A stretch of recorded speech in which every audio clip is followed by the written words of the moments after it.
Empires once rose and fell on the back of a single mineral. Wars were fought, and trade routes were carved into the earth just to secure it. In 1930, a 61-year-old man led a massive march across India. He walked 240 miles just to pick up a handful of salt. It was a direct act of defiance against a colonial power. But today, the narrative has shifted entirely, with doctors urging us to consume less. We built vast infrastructure for this white crystal. We funded entire civilizations on its value. Yet the most famous story about it is a total lie. You have likely heard the claim that Roman soldiers were paid in salt, and that this is the literal origin of the word salary. It appears in almost every trivia book and online etymology video. It feels like a perfect, tidy historical fact. But there is a strange truth behind this legend.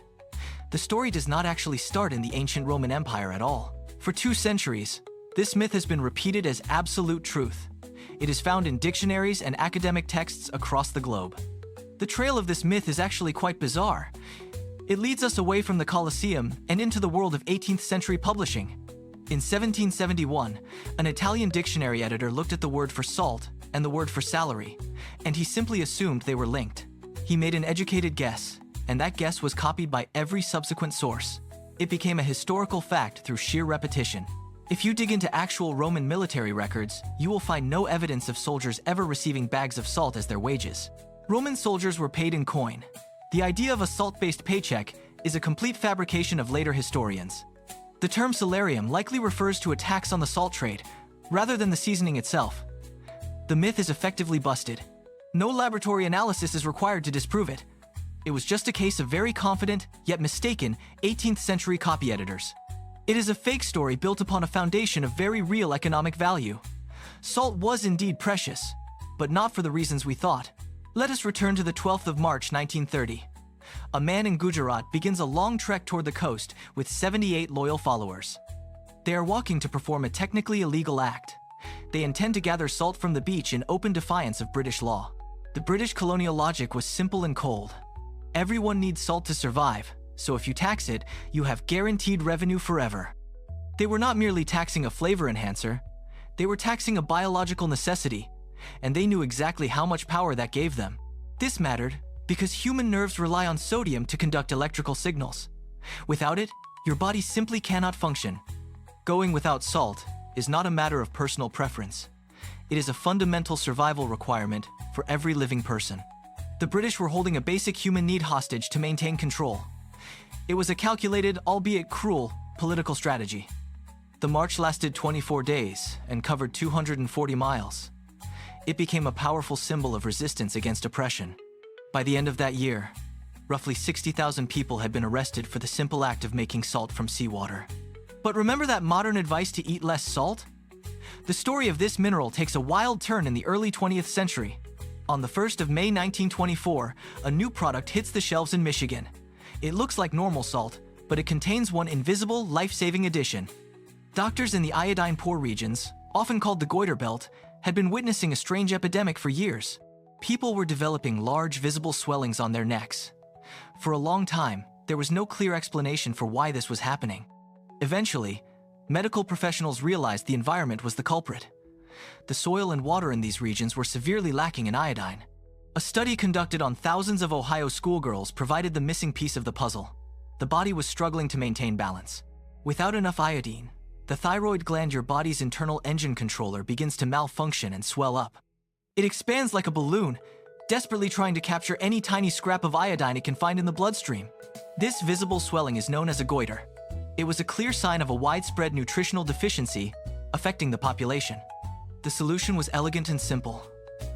By adding iodine to table salt, they could ensure everyone received the necessary nutrients. Iodized salt spread across the nation within a single year.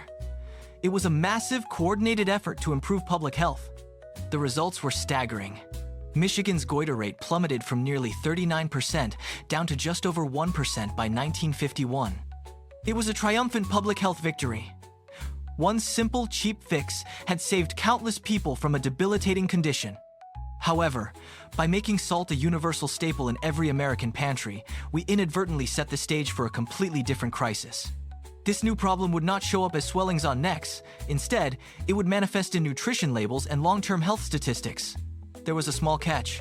a tiny number of adults with pre-existing thyroid issues reacted poorly to the sudden introduction of iodine. These cases were rare, and the issues largely settled within a few years as the population adjusted to the new standard. So, we arrive at the current landscape. The mineral that empires taxed and marchers risked their freedom for is now a health concern. Health officials who once fought to get salt into our diets are now quietly asking us to reduce our intake.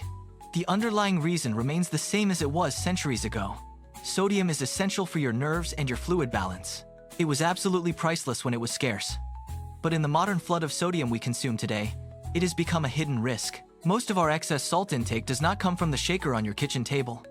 It is hidden deep inside processed, packaged foods. We did not actually solve the salt problem. We solved the deficiency so effectively that the challenge flipped to the other extreme. Every empire that taxed it, and every marcher who broke the law to claim it, were fighting for something we now use in excess. It is a strange irony of history. We spent millennia trying to secure this mineral, only to find ourselves needing to moderate it. The journey of salt is a testament to how human needs and technology evolve. What was once a luxury is now a commodity. The biological necessity of sodium has not changed, but our ability to process and distribute it has transformed our world. We have moved from a time of scarcity, where salt was worth its weight in gold, to an era of abundance and overconsumption. This shift highlights the complexity of our relationship with the natural world and the food we eat every day. It is fascinating to consider how a simple chemical compound can shape the course of human history and public health policy. The story of salt is not just about a seasoning. It is about the intersection of biology, economics, and human survival. We are still living in the wake of these historical shifts, balancing our ancient needs with our modern dietary realities. It makes you wonder about the other ordinary items in your kitchen. What else are we using today that once caused wars? History is often hidden in plain sight, tucked away in the ingredients of our daily meals and the habits we take for granted. The next time you reach for the salt, remember the empires, the marchers, and the scientists who brought it to your table.